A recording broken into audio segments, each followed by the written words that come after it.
Hello, Rob Lambert here with Asset Protection Training. Today I'm going to explain what a basic asset protection is, how it works, how it's structured, and I'm going to use a new tool I've been using with my clients and gotten nothing but positive feedback. They love it, and it'll help you visualize how asset protection works. So, let's get started. I'm going to start with you. It all centers around you, and you is a big red circle with a green stripe around it. Well, I use these four shapes to diagram what I do. I've been doing this since I started over 30 years ago, and I want you to start using them for at least the purposes of analyzing your asset protection. It'll help you a lot, whether you hire me or hire somebody else, to see what you're getting and understand what's happening. You need to be able to drive this 800 horsepower Ferrari called an asset protection plan, and you need to have the knowledge to do it. This will go a long way towards giving you that knowledge. Well, it all starts with you, and it uses all four of these shapes, and there are no others in the rest of the world. No other shapes in any other country. You can do lots of shapes, but no other business entities in any other countries that are really can't be put into one of these four categories. Well, let's get you settled away. You're living probably in the United States. Some of my clients are from Asia, some of them are from Europe, but the same techniques and technology applies. I'm just going to use the word domestic, and I put you right in the middle of the domestic milieu, how's that for a good word, that you live in. And if you're living there, you've probably been burnt, particularly if you've ever developed a business. You know you shouldn't trust anybody. I'm not going to go through any moral or philosophical or spiritual or religious discussions, except I assume everybody's a crook and will take your money away. And I ask my clients to make that assumption that everybody's a crook. Trust nobody except their spouse, and only trust your spouse once we've talked about it. If a divorce is coming, asset protection is still smart, and it can work to protect you from a potential separation. But that's not what it's for. Asset protection works all the time. It's just not always used for good. I only try to do it for good, but we recognize that these are very, very important and powerful tools. Trust nobody. Don't trust anybody. Now, let's start filling you up and fleshing you out. You've got some money. It's probably sitting at Bank of America or something like that. You've got some intellectual property.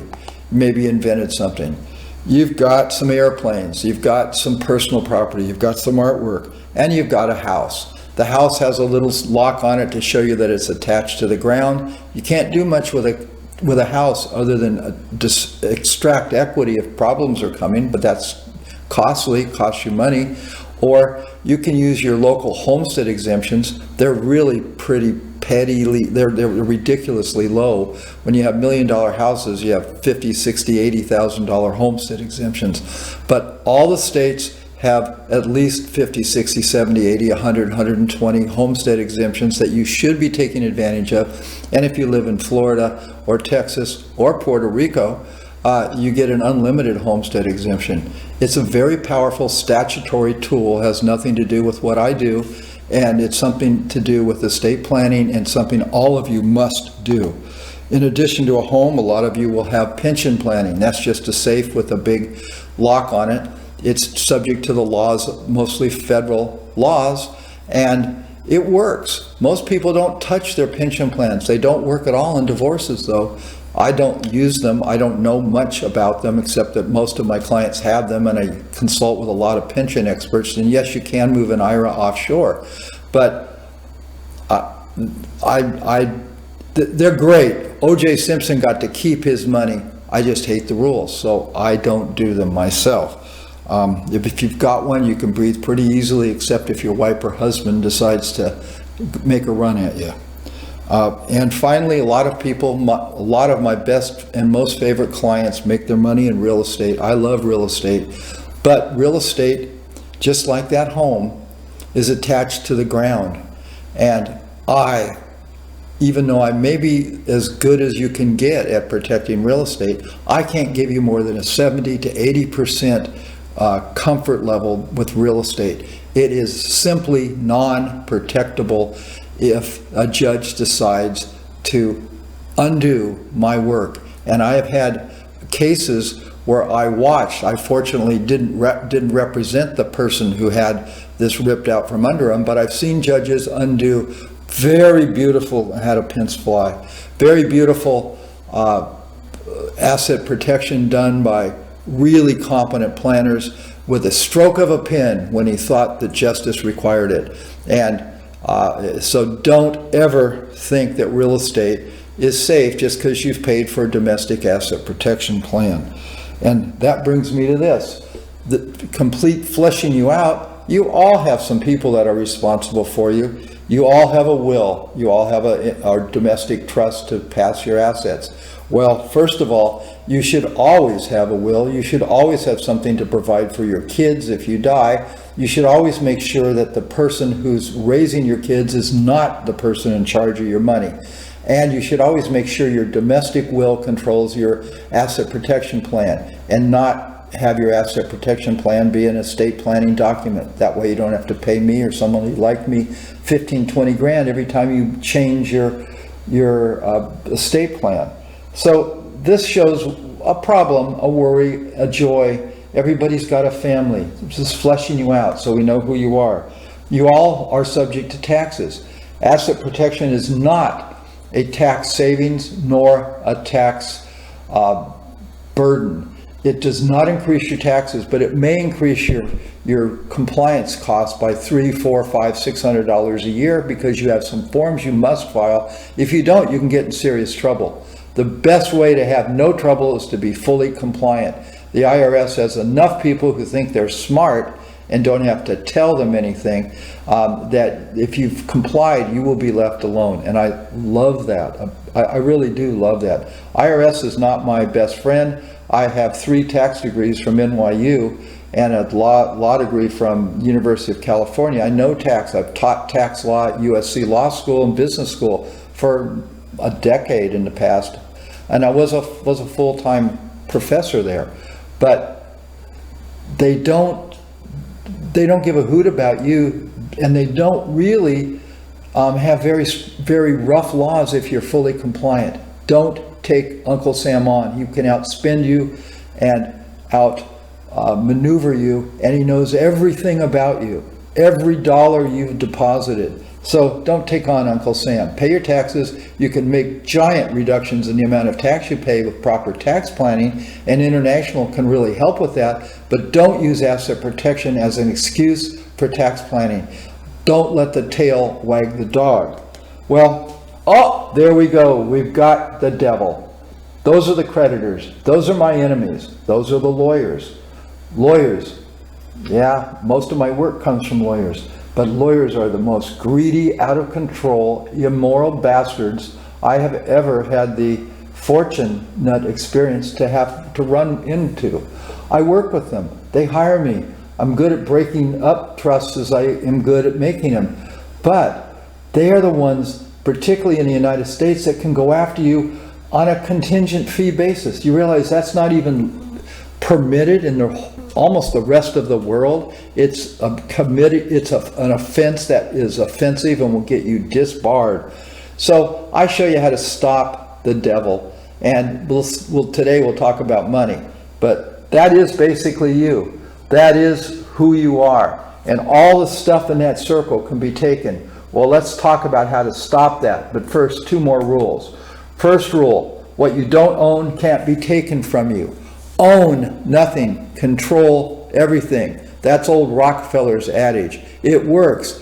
You want to have a lot of money you can control. You want to be able to buy a new jet airplane. You want to be able to do what you want to do, but you don't want to have to give your hard-earned money up to some creditor. Own nothing, control everything. And I put a little blue dot, a little award on any entity that has that principle, that characteristic. Second rule, and there's 13 rules, but these are the only 3 that you need to know to do a plan. The third rule, really: no country in the world automatically enforces U.S. judgments. Already talked about this.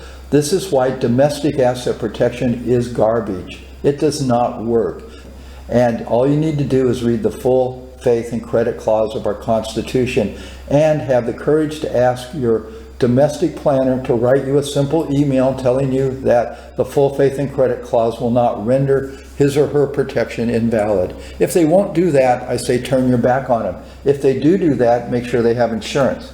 Okay, now I'm going to have to get out of here. Here, we have a trust company. It's a square, it's a corporation. It's probably owned by some fancy lawyer or a series of fancy lawyers or a bank.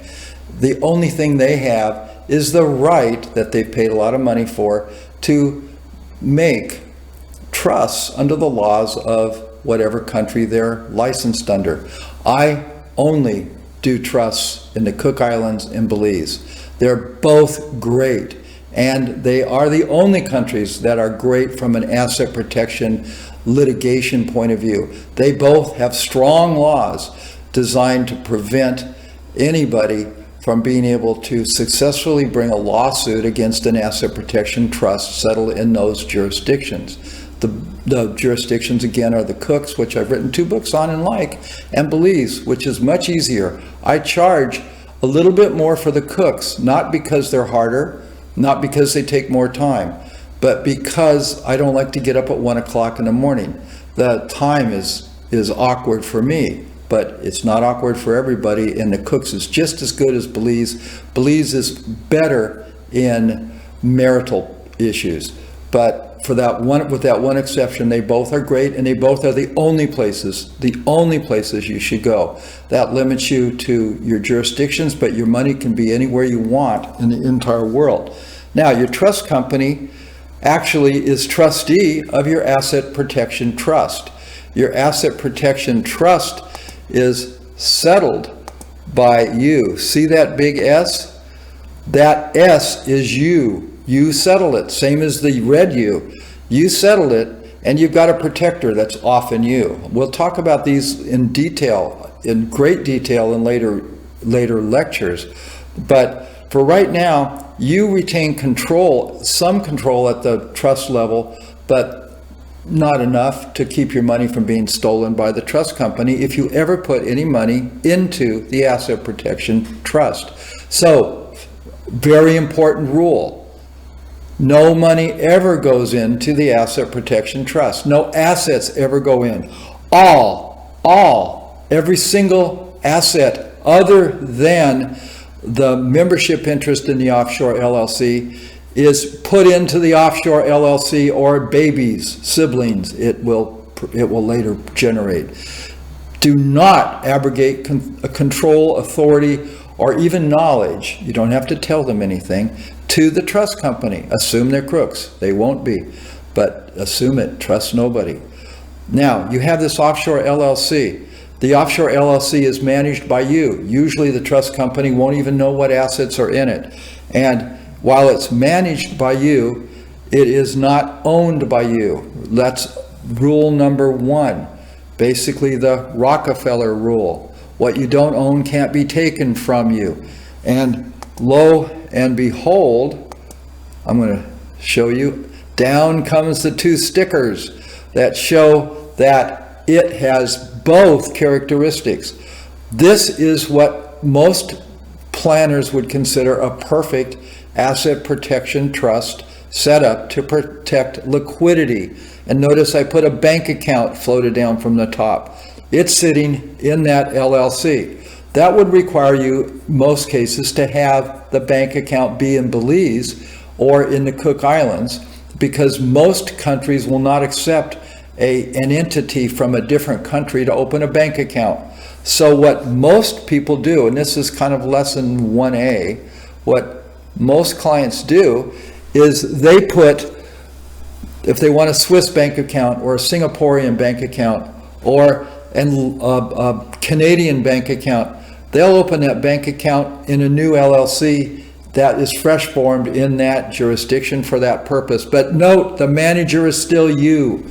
You're in control. You know. The rubber meets the road at the signature card. Think about that. The rubber meets the road at the signature card. And that's where your control is. And does the trust company even know that you have a signature card? Not if you're my client. Now, let's talk more what you can do. Here, if you want to have your money back in the United States, you can form an entity in the United States. If you want a Delaware LLC and put your money in Wells Fargo Bank in Delaware, you just form this pink triangle pass-through entity, LLC, managed again by you. You're the boss. You have control. You don't have to tell anybody else about this. It'll make it very difficult for a creditor to get to, but not impossible. And notice it has the little blue off-balance sheet sticker. After 2 years, the statute, or 4 years, depending upon where you are and what the claims are, the statute of limitations will have run on any claim that money held in that U.S. account is available to creditors. But you know what, if that happens, if you've got money already there, first of all, the statute of limitations is already running, the time is gone, and it makes no problem, and it takes 5 minutes to wire the money from Wells Fargo in Delaware to whatever bank accounts you have offshore in either Belize, Cooks, or any other place. I love Singapore, and I love Switzerland, and I love Holland, by the way. And I love the Caymans. But there's a lot of good banks. Never go with less than a Fortune 100 bank. Always, you're not going to get a Fortune 100 bank in Belize or the Cooks, so you'll do smaller accounts there. But if you've got a lot of money, you're going to need very large banks in major jurisdictions. This is how you will structure it. You can have lots of alternatives and combinations and permutations, but this is basically the way it works, and it keeps you safe. Now, I want to show you something. See that? I just moved the intellectual property offshore. I gave it to the Belize LLC. That means that anybody who wants to take it is going to have to sue in Belize to take it away. And all you have to do is license it to your entity in Germany or Netherlands Antilles if you're going, or England or America. Yes, they can have a license to your intellectual property, but if they don't own the intellectual property, if they don't own the websites, they're SOL. They're basically not getting a valid judgment that's going to stop you from staying in business. And notice I moved the real estate down to the pink LLC. By doing that, we forced a series of things. First of all, we took it off of your balance sheet. We started the statute of limitations running on it being in another country. I mean, it being off your balance sheet, it being a fraudulent conveyance, that it makes it harder and harder the more time that passes. Old and cold is good. Now look, if you sell that real estate, and there's not a piece of real estate you can't sell in a month if the price is right. If you sell that real estate, you can move the money totally offshore, have near 100% confidence that a creditor can't take it, or you can leave it there and battle in the courts. I prefer to sell and not battle. Well, guys, I hope that was a good introduction to the basics of asset protection, and send me questions you want answered, and most of all, be safe, keep your assets safe. You don't have to be vulnerable to anybody. That's my message, and I look forward to hearing from many of you that want my help. Thank you.